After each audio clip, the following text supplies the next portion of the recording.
వాయనాడ్ ఎత్తైన కొండలు, గ్రీనరీతో and beautiful waterfalls nature లవర్స్ని కట్టిపడేస్తుంది. జూలై 30న వాయనాడ్ మీద ప్రకృతి తన కోపం చూపించింది. కంటిన్యూస్ రెయిన్స్ వల్ల కొండచర్యలు విరిగి హెవీ ఫ్లడ్స్ కారణంగా వందలలో ప్రజలు, మూగజీవాలు ప్రాణాలు కోల్పోయారు. రోడ్స్, బ్రిడ్జెస్ చాలా డ్యామేజ్ అయ్యాయి. ఎన్డీఆర్ఎఫ్ టీం రెస్క్యూ చేసి చాలా మందిని సేవ్ చేశారు. ముండక్కై చురాల్మాలా ప్లేస్ని కనెక్ట్ చేసే బ్రిటిష్ కాలం నాటి బ్రిడ్జ్ ఫ్లడ్స్ వల్ల కొట్టుకుపోయింది. అటు పక్కన ఉన్న వాళ్లను సేవ్ చేయాలంటే బ్రిడ్జ్ ఒకటే మార్గం, అదే బెయిలీ బ్రిడ్జ్. ఈ కాన్సెప్ట్ని డొనాల్డ్ బెయిలీ అనే సివిల్ ఇంజనీర్ది. ఈ బ్రిడ్జ్ వరల్డ్ వార్ 2లో చాలా హెల్ప్ చేసింది. ఈ కాన్సెప్ట్ని రెస్క్యూ ఆపరేషన్స్కి యూజ్ చేశారు.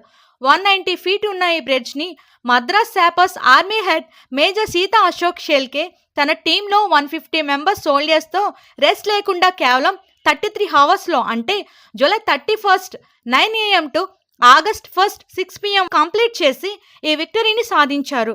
ఈ బ్రిడ్జ్ని సీనియర్ ఆఫీసర్ మాథ్యూస్ ఒక మిలిటరీ ట్రక్ ఫాలోడ్ బై అంబులెన్స్తో ట్రయల్ రన్ చేసి ఈ బ్రిడ్జ్ స్టెబిలిటీని చెక్ చేశారు.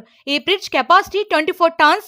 Hats off to the team involved in this brilliant rescue operation, and they saved so many lives.